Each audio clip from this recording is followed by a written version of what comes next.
Sir नमस्कार। नमस्कार sir. Sir क्या नाम है आपका? मेरा नाम पूर्णदास है और हम गांव जिलोला, तहसील आमेर, जिला राजसमंद, राजस्थान से हैं जी। सर क्या काम करते हैं? हम मार्बल फ्लोरिंग का काम करते हैं। मकानों के अंदर फ्लोरिंग बिछाते हैं, उसका ठेका लेते हैं और उसमें काम करते हैं जी। सर संत रामपाल जी महाराज जी से नाम दीक्षा लेने से पहले क्या भक्ति साधना करते थे?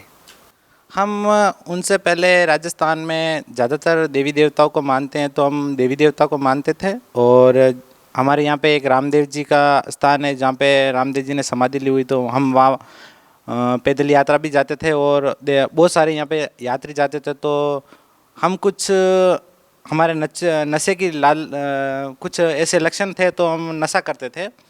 शराब भी पीते थे और बीड़ी तंबाकू भी खाते थे और गुटखा भी खाते थे। तो वो चीज़ हम छोड़ने के लिए, कोई बोलता था वहाँ पे जाने से छूट जाती है, तो मैं 2 बार साइकिल से गया था और 1 बार बाइक से गया था। मैंने सोचा वहाँ पे जाने से ये नशे की लत छूट जाए तो बहुत अच्छा है, क्योंकि मेरे शरीर में इस नशे की वजह से ब्लड आने लग गया था। जब मैं खांसी करता था तो ब्लड आता था और ब्लड की उल्टियाँ होती थी। मैंने सोचा इस नशे की वजह से हो रहा है, अगर ये नशा नहीं छोड़ूंगा मैं तो इस नशे से मेरी जान भी जा सकती है। तो इसीलिए मैंने वो नशे छोड़ने के लिए मैं रामदेवरा पे 2 बार साइकिल की यात्रा की थी और 1 बार हमने बाइक से यात्रा की थी। लेकिन वहाँ पे जाने से हम वहाँ जाके छोड़ के आते थे और घर पे आते, और हम घर पे आते ही उस नशे की हमको वापस लत लग जाती थी और वापस हम वही नशा करने लग जाते थे। तो हम वो नशा वहाँ पे जाने से नहीं छूट रहा था। तो फिर हम वहाँ बहुत कम से कम ऐसे वहाँ से मन में प्रार्थना भी करते थे कि आप अगर सच्चे भगवान थे तो हमारी ये नशे की लत थोड़ी छोड़ा दो, हम इस नशे से परेशान हो रहे, क्योंकि मेरा शरीर खराब होता जा रहा था। और मेरे को पता था कि अगर मैं ये नशा साल भर और करूँगा तो मेरा शरीर छूट जाएगा। और मैं इस ब्लड से परेशान हो गया था। ब्लड आता था सुबह सुबह, जैसे ही मुँह उड़ता था और खांसी आती थी तो खांसी के साथ में इतना इतना बड़े बड़े ब्लड के डले पड़ते थे। मैंने सोचा ऐसे ब्लड निकलेगा तो मैं जान से चला जाऊंगा। आप रामदेवरा भी जाते थे, रामदेवरा पैदल यात्राएं भी की आप, और अन्य देव देवताओं की भी भक्ति करते थे। तो सर संत रामपाल जी महाराज की शरण में कैसे आए? उसमें सर मैं जो मार्बल का फ्लोरिंग का काम करता था, तो उसमें एक संत रामपाल जी महाराज के वहाँ पे जाने वाला अनुयायी था, तो वो मेरे पास में काम करने के लिए आया था। उसके उन्होंने बोला मेरे को कुछ काम हो तो बताओ। तो मैं मेरे साथ में कुछ हेल्पर की ज़रूरत पड़ती, तो वो हेल्पर की वजह से मैं उस आदमी को लेके आया था और उस आदमी को मैंने साथ में रखा। और उस आदमी को मैं अच्छी तरह जानता था, वो मेरा पड़ोसी था। तो वो भी मेरी तरह पहले नशा करता था और मैं पास में काम कर रहा था, तो मैं बहुत सारा नशा कर रहा था। बीड़ी भी पी रहा था, सिगरेट भी पी रहा था और गुटखा भी खा रहा था। तो उसने मेरे को टोका थोड़ा, अरे यार भाई साहब आप ये क्या खाते हो यार, ये गंदी गंदी चीज़ें। मैं क्यों यार, मैंने सुना है यार तूने छोड़ दिया, कैसे छोड़ दिया यार तूने? तो उसने बताया यार मेरे गुरुजी है तो उनके वहाँ पे जाने से छूट गया। उन्होंने संत रामपाल जी महाराज से नाम बताया गुरुजी का कि वहाँ पे जाने से छूटता है। तो मैंने बोला यार तो फिर मेरे को भी ये चीज़ें छोड़नी है, तो तुम मुझे भी वहाँ पे ले चल। तो उन्होंने बोला यार वहाँ पे अपन चलेंगे तो आपको ये नियम रखना पड़ेगा और इस नियम से छूट जाएंगे। तो मैंने बोला ठीक है, आप कब जा रहे हो? तो उन्होंने बोला कि मैं अभी 2 दिन बाद में जाऊँ। मैंने बोला यार तू पहले ऐसा कर यार, कुछ गुरुजी का जो भी ज्ञान है थोड़ा मुझे समझा, ताकि मैं समझ के आऊँ तो मुझे थोड़ा कुछ मिले, ऐसा गुरुजी में कुछ दम है। तो उन्होंने बोला कि यार मेरे पास आप पढ़े लिखे हो? मैं हाँ पढ़े लिखे तो हूँ, कि मैं आपको पुस्तक दूंगा। मैंने बोला यार इतनी टाइम नहीं है मेरे पास, तो तू मुझे कोई ऐसी चीज़ बता दे उससे मैं जल्दी प्रभावित हो जाऊँ। तो उसने बोला यार आप कोई सत्संग सुन सकते हो? मैं कि हाँ ऐसा तो मुझे बहुत रुचि है। तो उन्होंने क्या बताया, एक जो मेरे पास फ़ोन था तो उसमें मेमोरी लगती थी। तो उसके पास मेमोरी थी, उसके पास फ़ोन नहीं था। तो उसने मेरे को मेमोरी काट के उनके अपने गुरुजी की तो फ़ोन में लगाई, मेमोरी लगाती। और फिर मैंने बोला यार इसमें ऐसी कोई चीज़ है वो बता, जल्दी मैं समझ जाऊँ। तो उन्होंने बोला कि इसमें एक वीडियो है वो बताता हूँ मैं बोला ठीक है बताओ। जैसे ही गुरुजी की जो रमेनी होती है एक हमारे, अब वो तो गुरुजी के जाने के बाद में मुझे पता चला, उस रमेनी होती है उसके पीछे एक सत्संग आती है 15-20 मिनट की।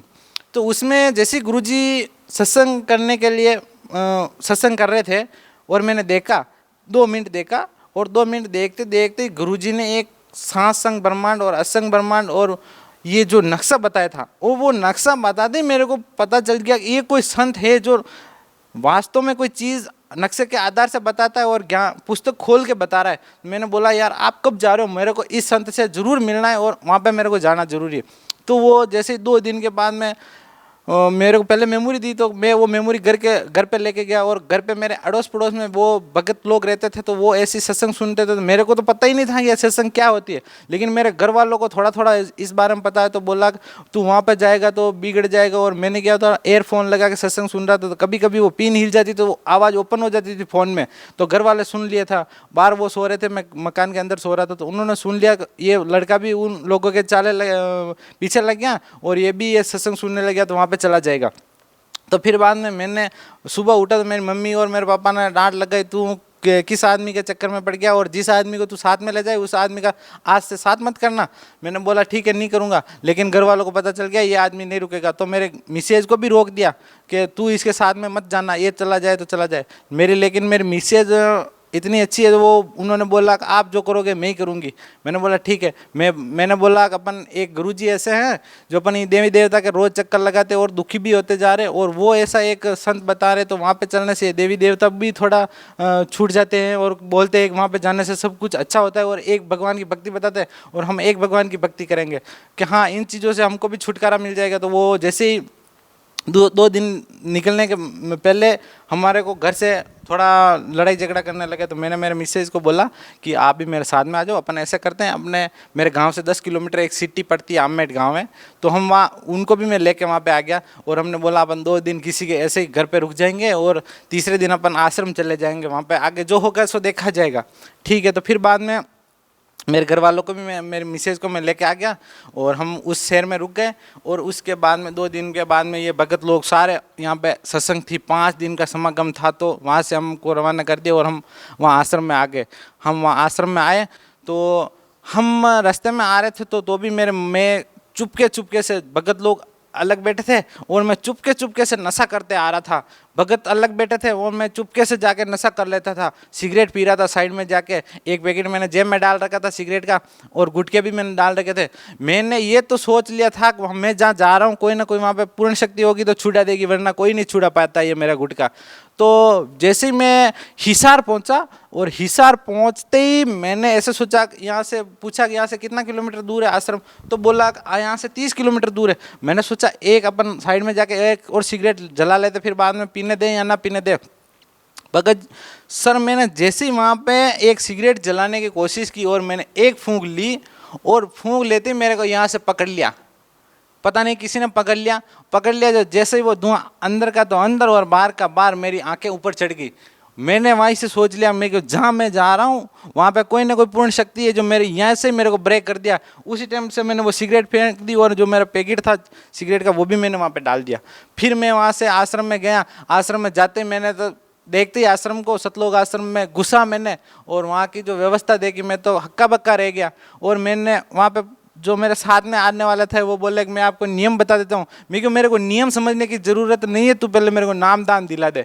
जिससे मैं गया वहाँ पे और मैंने नाम दान ले लिया और मेरे भगतमती ने भी नाम दान ले लिया। फिर हम संत रामपाल जी महाराज के दर्शन किए और संत रामपाल जी महाराज ने जैसे ही हमारे को आशीर्वाद दिया और हमारे शरीर में ये ऐसा लग रहा था, पहले तो हम शरीर में जैसे वजन लेके घूमते थे, इतना शरीर भारी भारी रहता था। जैसे ही परमात्मा ने हमारे ऊपर आशीर्वाद दिया और हमारा हजारों क्विंटल शरीर का वजन हल्का हो गया और एकदम हम स्वस्थ हो गए थे। और लेकिन जिस टाइम में गया था तो उस टाइम में सर मेरे दाढ़ में इतना दर्द हो रहा था। हम 4-5 दिन की सत्संग थी लेकिन हम 4 दिन ही वहाँ पे सत्संग सुन पाए, लेकिन दाढ़ में बहुत दर्द था। दाढ़ में दर्द था तो उस दाढ़ के इतना कीड़ा पड़ चुके थे, तो हमने क्या, हम गुटके बहुत खाते थे, दांत सड़ चुके थे, तो वो दाढ़ मैंने निकलाना चाह रहा था लेकिन निकल नहीं पाई। तो एक यहाँ से हिसार से कोई 600 किलोमीटर दूर एक पाली जिला पड़ता है, उस जिले में कोई ऐसा अच्छा डॉक्टर था दाढ़ निकालने वाला। तो हम 4 दिन की सत्संग सुनी, फिर हम वहाँ से प्रणाम करके गुरुजी को निकल गए। हमने सोचा ये तो हमारे कर्म के फोड़े हैं, ये तो गुरुजी, इसमें क्या दोष है गुरुजी का, और हम तो यहाँ से निकल के वहाँ पर जाकर ऑपरेशन करा के निकलवा देंगे। वहाँ पर मेरा दोस्त रहता था, तो मैं वहाँ से सीधा निकला और पाली आया। पाली आके पाली उतरा और मेरे दोस्त के घर गया। तो वहाँ पे घर पे जाते जाते हमारे को शाम को 6 बज गए थे। तो वहाँ पे गए और मेरे दोस्त ने बोला खाना क्या बनाऊँ, मैंने बोला यार खाना जो भी हो बोला बोला बना दे तू, मेरे मुंह से खा नहीं पा रहा हूँ मैं, और जो भी हो तू चीज़ जो चीज़ बनाएगी वो। क्या बोला मैं हमारे इधर में एक मक्के की रोटी बना दी, तो वो मक्के की रोटी बनाई उसने और सब्जी बनाई, तो हमने खाने में खाना परोस दिया था। और जैसे हम खाने के लिए बैठे, मैं बताता हूँ आपको, मेरा इधर पानी चला जाता तो मैं पानी सहन नहीं कर पाता था, और मैं खाना खाने के लिए बैठा, 2 निवाले मैंने मुंह में रखे और तीसरा निवाला मेरे गलती से इधर चला गया था, इधर गलती से चला गया था, तो मैं पानी चला जाता तो खड़ा होता जाता, लेकिन जो वो निवाला इधर चला गया और उस दाढ़ के अंदर आ गया था, वो उस दाढ़ के अंदर चला गया तो दर्द नहीं हुआ। मैंने सोचा यार पानी चला जाता तो मैं खड़ा हो जाता हूँ, और निवाला चला गया तो मेरा दर्द क्यों नहीं हुआ। मैंने बोला कि यार कहीं तेरे को गलती तो नहीं लगी। फिर एक दूसरा निवाला लिया, फिर मैंने दूसरा निवाला लगाया तो दर्द नहीं हुआ। मैंने दाब के खाना खाया इस तरफ, तो फिर मैंने सोचा भाई अभी दर्द नहीं हो रहा, अब अपन ये नहीं निकलवाएंगे, ये तो बंदी छोड़ सतगुरु रामपाल जी महाराज की कृपा है, उसी से अपन ठीक हो गए, अब अपन ये डांट जब दर्द करेगी उस टाइम निकलवाएंगे। लेकिन आज मुझे 4-4.5 साल हो गए और वो दर्द आज दिन तक वापस नहीं लिया, और उसी दिन से मैंने एक टेबलेट भी नहीं ली उस दाढ़ की तरफ से। सर संत रामपाल जी महाराज से नाम दीक्षा लेने के लिए आपको कितने पैसे देने पड़े? सर जी वहाँ पे कोई हमारे से फीस नहीं ली गई है, और हमारे को तो जो हमारे साथ में आने वाले थे तो वो हमारे को इस तरह व्यवहार कर रहे थे कि जो कभी मेरे भाई ने भी मेरे साथ व्यवहार नहीं किया। जो मेरे को वो जो लोग नहीं जान रहे थे वो मेरे को हाथ पकड़ के आज बोल रहे थे भगत जी इधर आ जाओ, आपको यहाँ पे नामदान दिया जाएगा, भगत जी आप इधर आ जाओ, खाना खाओ, इधर आओ। लेकिन वहाँ पे पैसे नाम की तो कोई चीज़ नहीं है, लेकिन वहाँ पे हमारे को हम 5 दिन वहाँ पे सत्संग, 4 दिन वहाँ पे सत्संग सुना था, खाना फ्री, वहाँ पे नहाना फ्री, साबुन फ्री, रजाई फ्री, नीचे बिस्तर सोने का फ्री, कोई चार्ज नहीं। वहाँ पे इतनी व्यवस्था तो हमारे घर पे भी हमारे माँ बाप भी नहीं कर पाए, उतनी व्यवस्था हमने तो वहाँ पे देखी।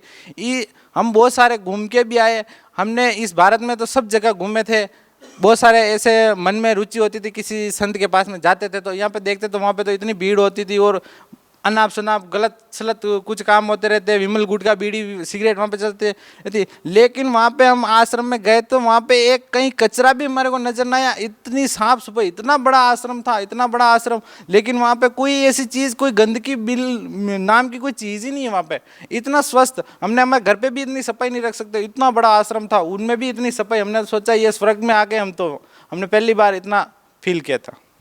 सर संत रामपाल जी महाराज से नाम दीक्षा लेने के बाद आपके परिवार वालों ने आपके साथ कैसे व्यवहार किया? हम जब नाम दीक्षा लेके घर पे पहुँचे तो हमारे घर पे पहुँचते ही हमारे बड़े वाला भाई ने घर पे मीट बना रखी थी, जो बकरा काटते ना उसकी मीट बना रखी थी, और 2 मेहमान और बुला रखे थे। और जाके जैसे मैं गेट में घुसने लगा और उसने मेरे भाई को बोला गेट के बंद अंदर बाद में घुसना, जा 1 बोतल दारू की लेके आ। मैंने सोचा यार ये हम तो परमात्मा के वहाँ पे गए और हम यहाँ पे आए और ये लोग तो हमारे को जलील करना चाह रहे हैं। हमने बोला भाई साहब हम नहीं ये चीज़ नहीं ला सकते, हम गुरुजी बना के आ गए तो हम ये चीज़ को हाथ नहीं लगाएंगे। बोलेगा हाथ लगाने में क्या हो रहा है, तू जाके लेके आ जाना, पैसे खर्च करने में क्या तेरे को दिक्कत हो रही हो तो पैसा मैं दे दूँ, मेरे को पैसे की कोई बात नहीं है। आप चाहे इसकी वजह से मेरे से 1 किलो घी ला के खा लो, 2 किलो घी ला के खा लो, लेकिन ये चीज़ हम आपको नहीं देंगे, क्योंकि तू 5 दिन पहले तो तू ही खा पी रहा था, अभी अचानक तेरे को क्या हो गया। मैं कोई गुरुजी बना के आया तो क्या कौन सा गुरुजी, संत रामपाल जी महाराज जो हिसार बरवाला में बैठे हुए हैं उनसे मैं नाम दीक्षा लेके आया, तो उनने मेरे को जो नियम बताए उस नियम पे चलूँगा। तो बोला मेरी मम्मी निकल के आई कि भाई, और मेरा परिवार भी साथ में खड़ा हो गया, बोला कि एक तरफ तो तेरे गुरुजी है और एक तरफ हम सब परिवार, तू किसको चुनेगा। मैंने बोला मैं आपको छोड़ दूंगा और मेरे गुरुजी को चुनूंगा। फिर बाद में मेरे परिवार वालों ने बोला कि अच्छा तू गुरुजी को चुनेगा तो घर से बाहर निकल जा। मैंने उसी दिन से मेरे घर से बाहर निकल गया, लेकिन 3-4 दिन बाद में हम बाहर रहे तो हमारे को वापस घर लेके गए। 2-4-5 दिन रखा, लेकिन फिर हमारे को झगड़ा कर, हमने जैसे गुरुजी की तस्वीर लगानी चाहिए तो उस कमरे के अंदर दूसरे अन्य देवी देवता की फोटो थी, तो वो मैंने बाहर निकालने की कोशिश की तो फिर झगड़ा कर दिया और उस कमरे को ही लॉक कर दिया। बोला तेरे गुरुजी को बोल ताला लगा, मैं ताला लगा रही हूँ, फिर बाद में आके खोल लेगा तो खोल देना, मैं क्यों, मेरे को ये कमरा नहीं चाहिए, मैं कहीं पे भी रह लूँगा। भगत जी उस टाइम मेरे को घर से बाहर निकाल दिया था। मेरे भगत मती जी के साथ में बहुत दुर्व्यवहार किया था, मेरे भगत मती जी को मारा भी था मेरी मम्मी ने थप्पड़। फिर हम वहाँ से निकल गए थे। निकल गए। जी, आगे ऐसी परिस्थिति पेश हुई थी कि हम ना तो किसी को जानते थे, ना हमारे इतने रिश्तेदारी में सब में पता चल चुका था कि ये वो संत रामपाल जी महाराज के पास चला गया, पता नहीं क्या हो गया, ये हमारे देवी देवता को छोड़ दिया। और हमने तो बोला कि हम देवी देवता को छोड़ते नहीं, हम तो वहाँ पे गए। उस बाद में पता चला कि देवी देवता होता क्या है और भगवान क्या होता है, हमारे को वहाँ पे जाने के बाद में पता चला। फिर बाद में हम सर वहाँ पे एक कमरा लिया हमने किराए, तो किसी से हम एक कटोरी मांग के लाए और किसी से आधा किलो आटा मांग के लाए, किसी से हम एक बिस्तर मांगा, किसी से शॉल मांगी, ऐसे करके किसी से हमने थोड़ी लकड़ी मांगी, किसी से पत्थर का चूल्हा बनाया, फिर हमने एक खाने का जुगाड़ बनाया। उस टाइम सर हमारे पास कुछ नहीं था, हमारे घर वालों ने ऐसे ही रात की ठंड का समय था और हमको निकाल दिया था। तो मेरे घर वाले जो मेरे बगनमती थे उन्होंने एक साल ऑर्डर थकी थी वो फटी हुई, वो साल लेके हम एक कमरे पे पहुंचे। हमने कमरा लिया 500 रुपये में भाड़ा पे, और फिर बाद में हमने जो व्यवस्था जमाई और शाम को फिर हमने खाना खाने की व्यवस्था जमाई। खाना खाया हमने, फिर बाद में के वहाँ पे हम तस्वीर लेके गए थे हमारे गुरुजी की, फिर वहाँ पे हमने सामने गुरुजी की तस्वीर लगाई, फिर बाद में हमने दीपक किया और वहाँ पे दंडवत प्रणाम किया, मालिक में क्यों हम अब आपके सहारे पे हैं, हमारे परिवार वालों ने साथ छोड़ दिया, अब आप ही हमारे सहारा हो। संत रामपाल जी महाराज से नाम दीक्षा लेने के बाद आपको क्या लाभ मिले? अब आपकी आर्थिक स्थिति कैसी है? सर जी, अब मेरी स्थिति वो है कि मैं आपको बयान नहीं कर सकता, लेकिन मैं जो मेन पॉइंट है वो आपको ज़रूर बताऊंगा, बाकी के तो मैं गिना नहीं पाऊंगा जो मेरे बड़े बड़े लाभ हुए हैं। अब जो सर मेरे पास, आपको मैंने अभी थोड़ी देर पहले बताया कि मैं एक किसी से कटोरी ला के आया, किसी से बिस्तर मांग कर लेके आया और किसी से क्या, तो आप समझ सकते हो किस स्थिति में मैं गुजर रहा था। उसके बाद में मेरे को 3 या 4 महीने निकले थे और धीरे धीरे परमात्मा ने वो रजा मचाई जो मैं सोच ही नहीं सकता था मेरे सपने में। जब मेरे पास एक बिस्तर की व्यवस्था नहीं थी तो परमात्मा ने मेरे 20,000 का पलंग लाके मेरे घर में धर दिया, ठीक है। और उसके बाद में परमात्मा ने 20,000 का पलंग धर दिया था और गाड़ियाँ, मेरे पास एक फूटी टूटी गाड़ी थी और परमात्मा ने नई गाड़ी पेश कर दी मेरे सामने के, ले बच्चे ये चला। फिर बाद में वो गाड़ी भी थोड़ी ख़राब निकली तो फिर परमात्मा ने दूसरी गाड़ी भेज दी। मैं इस स्थिति में था कि मेरे को कोई 5 रुपये देने वाला नहीं था, और आज परमात्मा की रजा से, बंदी छोड़ सतगुरु रामपाल जी महाराज की रजा से मेरा एक काम कोई 10 मिनट में अटकता होता है और बंदी छोड़ सतगुरु रामपाल जी महाराज को मैं याद करता हूँ, पूर्ण परमात्मा यही है। तो ये 10 मिनट में मेरा काम सवार देते। चाहे 50,000 रुपये का काम अटका होता है, मैं काम छोटा मोटा ही करता हूँ, कोई मैं बड़ा काम नहीं करता हूँ। मार्बल का काम करता हूँ, उसमें ठेका लेता हूँ तो मेरे को 500-700 रुपये देड़ी मिलती है दिन की। और परमात्मा मेरे को ऐसी रजा बख्शते, कभी मेरे को ऐसे मैंने स्टेप दे के जो मेरे को किसी दिन 10,000 रुपये की या 20,000 रुपये की ज़रूरत पड़ी है और किसी का फ़ोन आया कि अभी आपको 1 घंटे में 20,000 रुपये की व्यवस्था करनी पड़ेगी, तो मैं परमात्मा को याद करता था, बंदी छोड़ सतगुरु रामपाल जी महाराज को याद करता था। और जब मैं घर से, मैं कुछ ही दूर होता था, मेरे घर से 5 किलोमीटर या 10 किलोमीटर, उस रास्ते से मैं घर पहुंचता तब तक मेरे आगे व्यवस्था हो जाती थी 20,000 रुपये की, चाहे 30,000 रुपये की, चाहे 50,000 रुपये की। मैं उसी टाइम परमात्मा बंदी छोड़ सतगुरु रामपाल जी महाराज को याद करता था। मैं क्यों, आप इस धरती में आए हो हमारे लिए, हमारे नीचों के लिए घूम रहे हो और यहाँ पे आपको कोई पहचान नहीं पा रहा है परमात्मा। तो उस टाइम हमारे को बहुत फीलिंग होती है और कभी कभी आंखों में आंसू निकल आते हैं भगत जी कि ये जो परमात्मा हमारे लिए यहाँ पे दुख देख रहे हैं और ये पब्लिक है, आम पब्लिक ये नहीं समझ पा रही है कि भाई ये कौन है। जब मैं आश्रम गया था उससे 6 महीने पहले मेरे मिसेज के पेट में एक बच्चा था, तो डिलीवरी थी, तो हम उस डिलीवरी को लेके परमात्मा की शरण में गए तो सब कुछ अच्छा ही था। और उसके बाद में हम जब डिलीवरी होने का समय आया, जब 9 महीने उनके पूरे हो चुके थे और जैसे ही अचानक वो टाइम आता है और उसमें टाइम में उसको दर्द हुआ, तो दर्द होने के बाद में हम हॉस्पिटल पहुँचे तो थोड़ा ज़्यादा दर्द हो रहा था। तो डॉक्टर ने चेक किया, चेक करने के बाद में उन्होंने, डॉक्टर की पूरी टीम आई थी, डॉक्टर की पूरी टीम ने चेक किया था।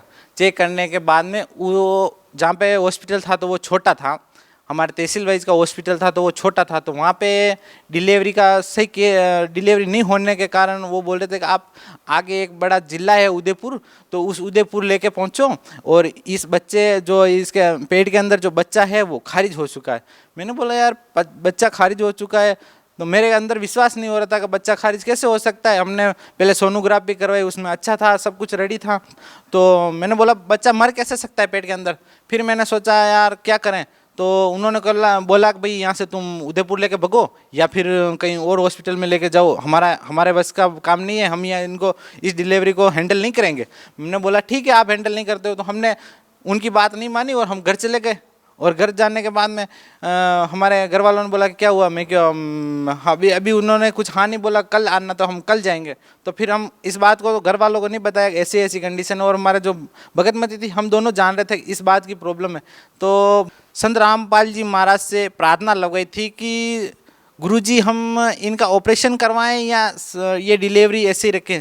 तो गुरुजी ने बोला कि आपको ऑपरेशन नहीं करवाना है और बच्चा हो जाएगा। तो बंदी छोड़ सतगुरु रामपाल जी महाराज की जिस बात पे हमने विश्वास करके हम तो दृढ़ हो गए थे कि हमने गुरुजी ने बोल दिया वही सही है, तो हम तो वहीं रुक गए। और फिर बाद में हमारी भगतमती को वापस एक दिन निकल गया, पूरी रात निकल गई, फिर वापस दूसरे दिन की 3 बज गई थी। 3 बजे के बाद में वापस अचानक उनका दर्द बढ़ा, तो इतना ज़बरदस्त बढ़ा तो वो पूरे घर में लौटने लगे। तो हमने सोचा यार क्या करें, फिर हमने चला वापस उसी हॉस्पिटल में चलते हैं, उसी दोबारा वापस उस हॉस्पिटल में गए। तो उस डॉक्टर ने तो देखते ही कह दिया भाई हमने कल ही मना किया था और कल ही बच्चा अंदर खारिज हो चुका है, मर चुका है, और ये लेडीज़ जिंदा कैसे, वो तो जेड चढ़ जाना चाहिए और ये भी मर जानी चाहिए। तो हमने सोचा अभी जो बता रहे बाद में कितनी सच्चाई है, हमने उनको सोच रहे थे कि इनमें कितनी सच्चाई है या कितना सही है, ये तो बच्चा या डिलीवरी होने के बाद नहीं पता चलेगा। तो डॉक्टर ने हाथ खड़े कर दिया, और डॉक्टर तो पास में ही नहीं आता है, बस उतनी दूर से दूर रहता है, मैं इस केस को हैंडल नहीं करूँगा। लेकिन मेरे साथ में जो हमारे गांव की नर्स थी वो आई थी, तो उन्होंने बोला कि आप मान नहीं रहे हो, इनको अपन उदयपुर लेके चले जाए। उसमें मेरे प्रॉब्लम क्या हो रही थी, मेरे पास पैसे भी नहीं थे उस टाइम, मैं पैसे से बहुत उस टाइम मेरे पास पैसे नहीं थे, और पैसे भी होते तो मैं शायद ले चाहता, लेकिन पैसे नहीं थे। तो मैंने बोला आप जो भी करना है आप कर लो। उनकी मना करने के बाद में 3 घंटा में 3 बजे से 6 बजे तक उसी हॉस्पिटल में रहा, और ज़बरदस्ती हमने वार्ड में घुसा दिया। और जो सिस्टर थी उसको मैंने बोला यार आप कैसे भी करके इस डिलीवरी को यही फाइनल कर दो, जो होना होगा जो होगा, और हमारे को जो मिलना होगा वो यही मिल जाएगा, हम आगे पीछे नहीं जाएंगे, जो मर गया और जो होना सो हो जाएगा। तो फिर भी वो डॉक्टर डर रहे थे, और 6 बजे की छुट्टी के टाइम पे वो सारे डॉक्टर अपने छुट्टी के हिसाब से घर चले जा रहे थे। और जैसे ही 7:30 बजी और 6:30 बजी थी, मालिक की दया से, बंदी छोड़ सतगुरु रामपाल जी महाराज की दया से वो बच्चा ऑटोमेटिकली गर्भ से आधा बार आ गया। आधा बार आते ही जब पूरे हॉस्पिटल में हंगामा फैल गया कि भाई उस लेडीज़ के जो बोल रहे थे वो ऑपरेशन करना था, वो तो ऑपरेशन की वजह ही वो बच्चा ऑटोमेटिक बाहर आ गया, तो उसको जो भी हो जो ट्रीटमेंट कर दो फटाफट, और आगे की कोई कार्रवाई है तो आगे भेजो।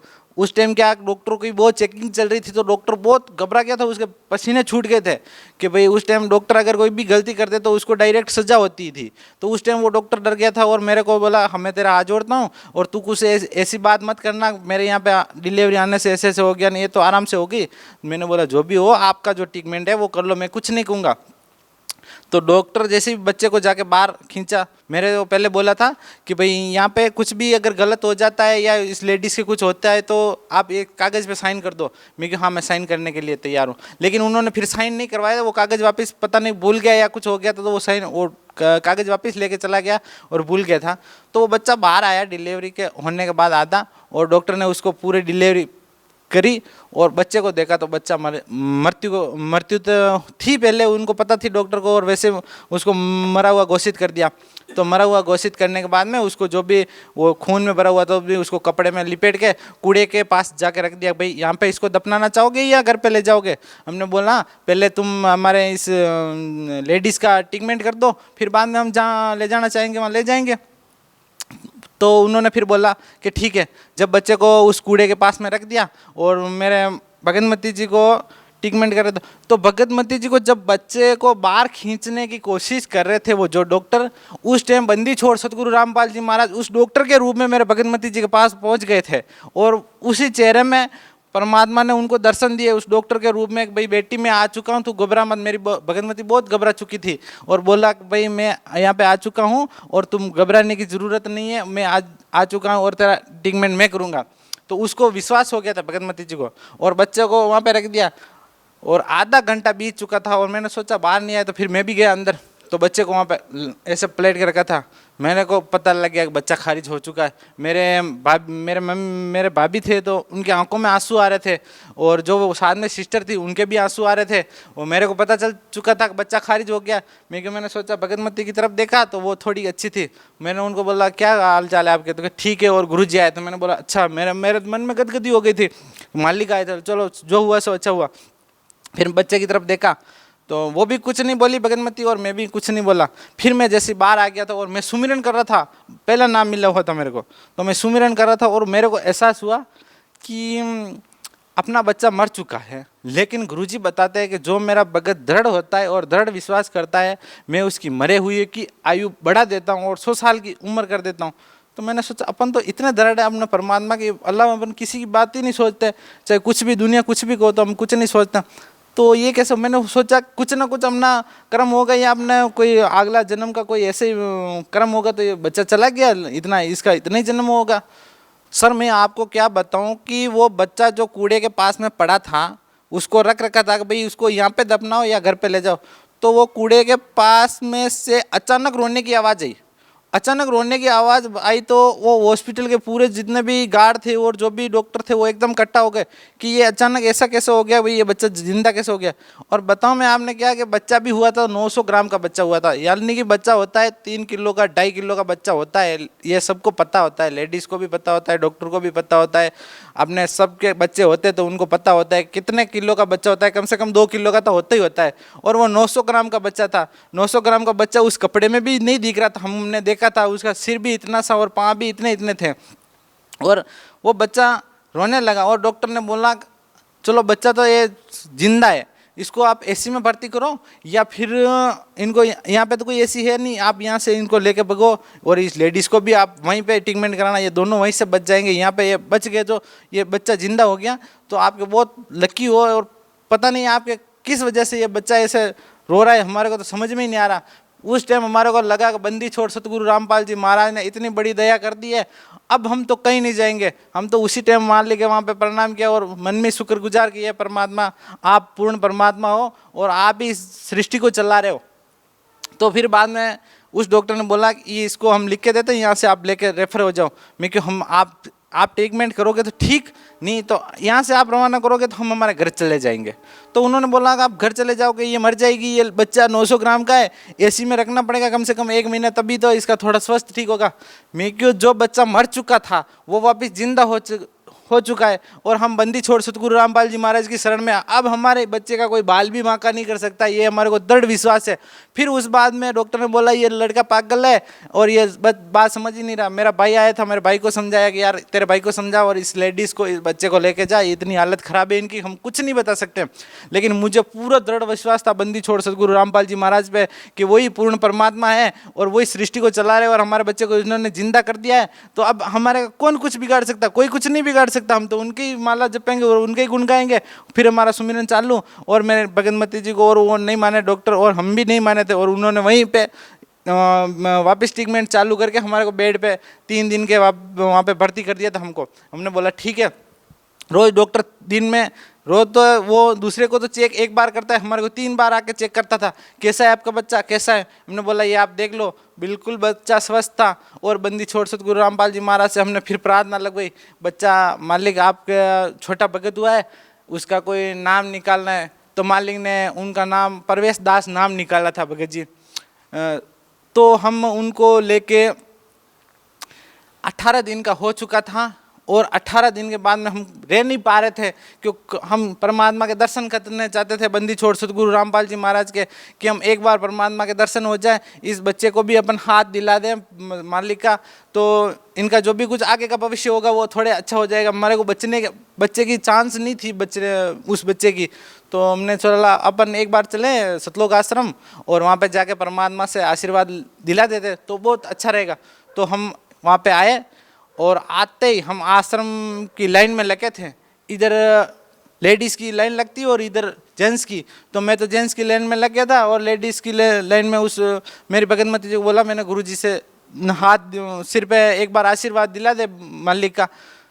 तो जैसे ही मेरी भगतमती गुरुजी के सामने गई, गुरुजी इतने दूर खड़े थे, जैसे ही बच्चे को देख के हंसते हंसते हंसते हंसते आ रहे, दूसरे को आशीर्वाद देते देते आ रहे, और जैसे ही आए और बच्चे को पकड़ के बोला, परवेश दास क्या हालचाल है। और उसी टाइम मेरे भगतमती की जो जमीन पाँव से जमीन खिसक गई थी कि बच्चे का नाम फ़ोन से निकाला बंदी छोड़ सतगुरु रामपाल जी महाराज ने, और यहाँ पे आश्रम में आते ही उस 18 दिन को बच्चे को कैसे पहचान लिया। उसी दिन हमको पता लग गया था ये बंदी छोड़ सतगुरु रामपाल जी महाराज पूर्ण ब्रह्म कबीर साहिब के अवतार में यहाँ पे बरवाला में आए हुए हैं और यही भगवान है, फाइनल गॉड है। उसके बाद में भगत जी हम इतने खुश हो गए थे, इतने खुश हो गए थे, हमारे भगतमती जी भी इतने खुश हो गए थे कि ये भगवान है। अब अपन चाहे दुनिया रूठ जाए, चाहे पूरा परिवार रूठ जाए, चाहे पूरा ब्रह्मांड रूठ जाए, लेकिन हम इन परमात्मा को नहीं छोड़ेंगे, कभी मरते दम तक नहीं छोड़ेंगे। सर भगत समाज को क्या संदेश देना चाहते हैं? भगत समाज को मैं यही संदेश देना चाहता हूँ कि बंदी छोड़ सतगुरु रामपाल जी महाराज कोई आम इंसान नहीं है, ये पूर्ण परमात्मा, ये पूर्ण ब्रह्म है। ये सतलोक से चल के हमारे लिए, हमारे को पार करने के लिए आए। क्योंकि आप सोचते हो जब 9 महीने आप गर्भ में हो, जब सभी को पता है कि 9 महीने गर्भ में रहते हो, तब आप भगवान को याद करते हो, कहते हो हे भगवान हमको बाहर निकालो, हम बाहर निकलते ही आपकी भक्ति करेंगे। और ये परमात्मा ही आपके लिए आता है और इन्हीं को याद करते हो, क्योंकि इनकी भक्ति करके आप सतलोक जा सकते हो, पार हो सकते हो इस ब्रह्मांड से। तो ये परमात्मा वो है जो आपके लिए आए हुए हैं। तो आप इन नकली गुरुओं के चक्कर में ना पड़े। ये जो नकली है ये आपके पक्के दुश्मन है, क्योंकि ये आपको भ्रमित करना चाहते हैं, ये भ्रमित करके आपको इसी काल के जाल में रखना चाहते हैं। तो बंदी छोड़ सतगुरु रामपाल जी महाराज के पवित्र साधना चैनल पे एक चैनल जो शाम को सत्संग आता है, उसको आप एक बार जरूर देखें, क्योंकि अगर आप 5 मिनट भी उनको घोर लगा के समझना कि वो क्या ज्ञान समझाते हैं और क्या ज्ञान बताते हैं आपको, उस ज्ञान को आप देखो, एक बार समझो और फिर बाद में बंदी छोड़ सतगुरु रामपाल जी महाराज की दीक्षा लो। क्योंकि पहले एक बार आप ज्ञान को नहीं समझोगे तो आपको पता कैसे चलेगा। और जो है नकली बोलते होंगे आपको कि इस गुरुजी की सत्संग नहीं देखनी या ये आप ये चैनल मत देखना, तो वो आपके पक्के दुश्मन है। जब आप किसी की चीज़ नहीं देखोगे तो आपको पता कैसे चलेगा कि ये नकली है कि असली है। और आप किसी चीज़ को बाज़ार में जाते हो, खरीदने के लिए जाते हो, तो उस चीज़ को आप 2 बार या नहीं 3 बार देखते हो, ऊपर से नीचे से। तो आपके गुरुजी जो पहले वाले नकली गुरु है वो आपको फंसाए बैठे हुए हैं और परमात्मा की शरण में नहीं जाने दे रहे, बंदी छोड़ सतगुरु रामपाल जी महाराज के। तो आप उनसे हट के एक बार साधना चैनल जरूर देखें, ताकि उस साधना चैनल पे परमात्मा आपको प्रवचन देते होंगे, सभी शास्त्रों का आपको सामने प्रमाण बताएंगे, एक एक चीज़ का आपको 10-10 बार प्रमाण बता के सिद्ध करेंगे बच्चों ये चीज़ यह है और ये चीज़ यह है। ये जो नकली है इनकी दुकानें बंद होने जा रही है, इसीलिए ये आपको भ्रमित करना चाहते हैं और ये आपको रोकना चाहते हैं। सर जब आप सतलोक आश्रम बरवाला में जाते थे तो आपको कैसा महसूस होता था? सर जी हमारे को वहाँ पे ऐसा महसूस होता था कि हम जब यहाँ से हमारे वहाँ पे पहुँचते थे तो हमारा घर परिवार सब कुछ हमारा वहीं दिखाई देता था कि यही है हमारा सब कुछ, कि यहीं रहे हम, कभी कहाँ घर नहीं जाए। लेकिन घर कुछ कमियां वैसी थी कि हम घर ना जाएं तो हमारे परिवार भी थे, तो उनको भी यहाँ पे शरण में लाना है। तो परमात्मा के वहाँ पे हमने अरदास भी लगाई, मालिक हमको यहीं रख लो। मेरे भगतमती जी ने भी अरदास लगाई। जब मैं अरदास नहीं लगाता था, कुछ पैसे भी हमारे इतने 4-5 लाख रुपए, जब हम आश्रम नहीं गए थे उससे पहले 4-5 लाख रुपए हमारा कर्जा भी था। परमात्मा की रजा से वो पता नहीं कैसे कर्जा खत्म हो गया मेरे को, हमारे समझ में ही नहीं आता है कि भाई मैं 500 रुपये कमाने वाला आदमी घर खर्चा चल रहा हूँ, क्या करूँ। लेकिन वो 5 लाख किस रास्ते में गए वो भी मुझे पता नहीं। इतना रजा बकस दी है परमात्मा ने कि उसकी मैं कोई आपको बयान नहीं कर सकता भगत जी। सर संत रामपाल जी महाराज में आपका भी पूर्ण विश्वास है?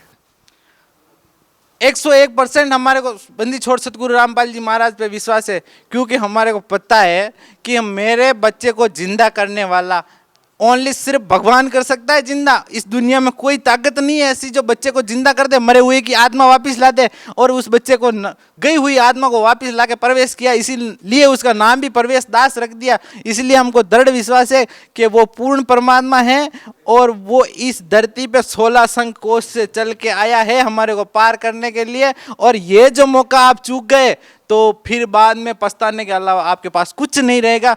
ये बंदी छोड़ सतगुरु रामपाल जी महाराज आपको पार करने के लिए आए हैं और इसकी शरण में चले जाओ तो इस जीवन से छुटकारा मिल जाएगा, वरना लक्ष्य 84 में घूमते रहोगे, इस चक्कर में फंसते रहोगे। ये मकड़ी वाला जाला है जो उलझ उलझ के मर जाओगे और आपके पास कोई चांस नहीं है। आप इस दुनिया में आए हो तो एक दिन आपको मरना ही मरना है। ये चाहे माया आप कितनी भी जोड़ लेना, कोटिया बंगला कितना भी बना लेना, एक किसी का ना तो साथ में आई है ना किसी के आने वाली है।